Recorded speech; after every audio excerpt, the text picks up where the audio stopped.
রাজশাহীর ৬টি সংসদীয় আসনের ৬টিতে প্রার্থীদের প্রাথমিক তালিকা প্রকাশ করেছে বিএনপি। এর ২টি আসনে নতুন মুখ স্থান পেয়েছে, বাকিগুলোতে পুরনোদের উপর আস্থা রেখেছে বিএনপি। এ বিষয়ে আরও জানাতে নগরের ভদ্রা এলাকায় বিএনপি মনোনীত প্রার্থী মিজানুর রহমান মিনুর বাসভবন থেকে যুক্ত হচ্ছেন প্রতিনিধি বুলবুল হাবিব। বুলবুল হাবিব, আপনি যেহেতু মিজানুর রহমান মিনুর বাসভবনে আছেন, তিনি মনোনয়ন পেয়েছেন, মনোনয়ন পাওয়ার পরে তার মনোভাব কেমন একটু জানতে চাইব আপনার কাছে।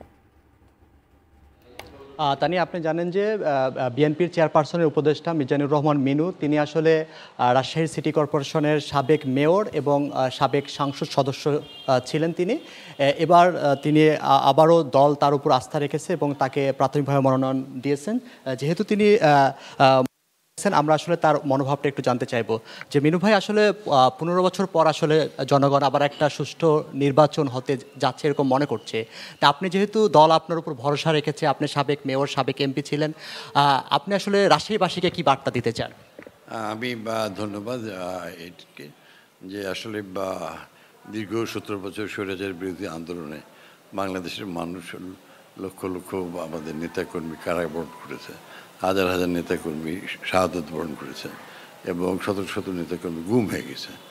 ব্যাপক ত্যাগের মধ্যে দিয়ে স্বৈরাচারী সরকার চলে যাওয়ার পর বাংলাদেশের মানুষ আশায় বেঁধে আছে যে খুব দ্রুত বাংলাদেশের জাতীয় সংসদ নির্বাচন একটি সবার অংশগ্রহণমূলক নির্বাচনের মধ্যে অনুষ্ঠিত করে। আমি আশা করছি যে আগামী এই নির্বাচন আমাদের দল অংশগ্রহণ করছে।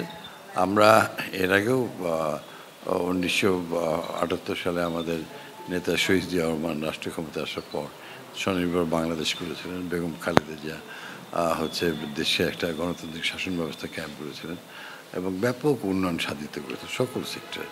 তো আমরা আশা করছি যে আগামী নির্বাচনে জনগণ আমাদের যদি তাতে সেবা করার সুযোগ দেয়, তাহলে আমাদের নেতা জনাব তারেক রহমান সাহেব ইতিমধ্যে 71 বা 31 দফা কর্মসূচি দিয়েছে। তার আলোকে ব্যাপক কর্মসংস্থান এবং সেই সঙ্গে সঙ্গে দেশে যেন একটি সুখে শান্তিতে এবং স্বাস্থ্যক্ষেত্রে, শিক্ষাক্ষেত্রে একটি আমূল পরিবর্তন, উন্নয়নমুখী উৎপাদনমুখী শিক্ষা ব্যবস্থার প্রতি দেশকে অগ্রগতি করব। রাষ্ট্রের জন্য আমরা যা কিছু উন্নয়ন হয়েছে বেগম খালেদা জিয়ার সরকারের সময় সব কিছু জনগণের সামনেই আছে।